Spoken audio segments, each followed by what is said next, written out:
If you're thinking about selling your home, you may be interested in finding out what it actually costs for you to do so and what you'll actually net from the sale.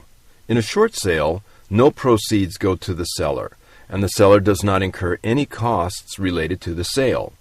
In a traditional sale of a home, however, your agent can prepare a net sheet for you that will estimate how much you can plan to net from the sale of your home after all of the costs of the sale have been dispersed. The largest cost for a traditional home seller is usually the commission paid to the real estate agents. Commissions are negotiable. That means they can be pretty much any amount. The traditional commission for the sale of residential real estate is between 5% and 6%. The listing agent, the agent that signed the agreement with you and put the sign in your yard, usually splits that commission with the selling agent, the agent that brings the buyer to the deal. Although the commission is negotiable, if it's too low, many selling agents won't bring buyers to your property, and the resulting lack of demand will generate lowball offers, longer market times, and less qualified buyers. When a buyer makes an offer, a negotiation begins. The buyer not only offers a price for the property, they may also ask the seller to pay for certain items.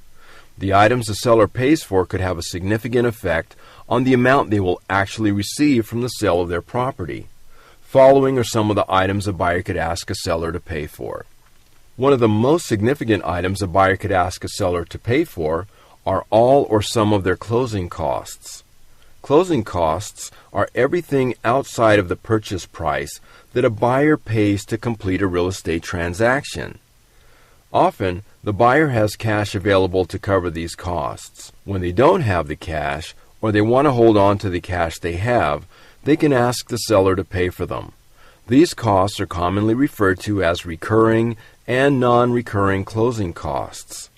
Fees that lenders consider recurring are those that are paid again and again, such as property taxes or property insurance. Non-recurring fees are those that are paid once. Closing costs are often requested as a percentage of the purchase price. For instance, closing costs not to exceed 3% of the purchase price, or they can be requested as a specific amount. A seller has to be wary of this request, as it significantly affects their net.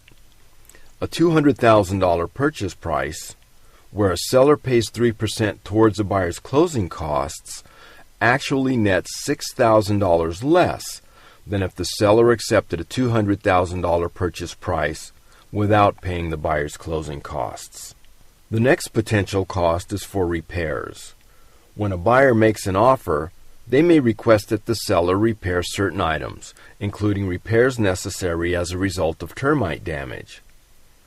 Termite damage can be significant, and if the seller agrees to make these repairs, they may be looking at several $1,000s in costs before all is said and done. Termite inspections are usually free.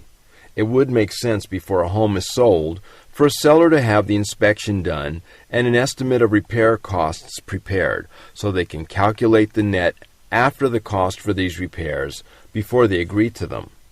Buyers can also ask for repairs to other parts of the home.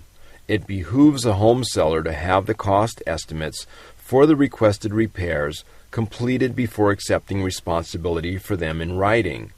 Buyers can also ask for repairs after the purchase offer has been accepted.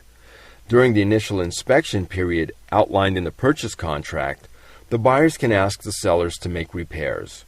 If the sellers decide against making the repairs, the home buyers can walk away from the property without any penalty, given they do so within the constraints of the time frames laid out in the purchase agreement. Sellers can offer the property as is with no warranties. When this is the case, the seller is saying up front that they will not pay for any repairs and that the buyer is making a purchase at their own risk. A buyer may still request repairs, but the seller does not have any obligation to make repairs and makes that clear up front. Most properties sold by banks as REOs, as well as short sale properties, are sold as is. The fee for escrow is usually split 50-50 between buyer and seller. This amount is usually based on a base fee plus an additional charge based on a percentage of the sales price. The listing agent will usually choose the escrow company based on their history for getting deals closed. Sellers may also be asked to pay for transaction coordinator fees, home warranties for the buyer, and title insurance. All of these fees, including those that follow, will be outlined in the purchase agreement, and the listing agent can prepare an estimated net sheet to help the seller determine which cost they're willing to pay. Other fees can include the cost of testing of septic and sewage systems and wells. There may also be fees for natural hazards reports. As well, a seller may be asked to pay for county and city transfer taxes and fees, unpaid HOA dues, smoke detector installation, water heater bracing, and various other document and notary fees. When a listing agent prepares your listing, ask them to provide you with a net sheet. This is a standard practice for listing agents, and this sheet lays out the estimated costs of selling your home. When you receive offers for your property, ask your agent to provide a revised net sheet for each offer you receive so you can compare them accurately. You'll find that by doing this, you can make much more accurate choices concerning the net proceeds you'll receive from the sale of your property.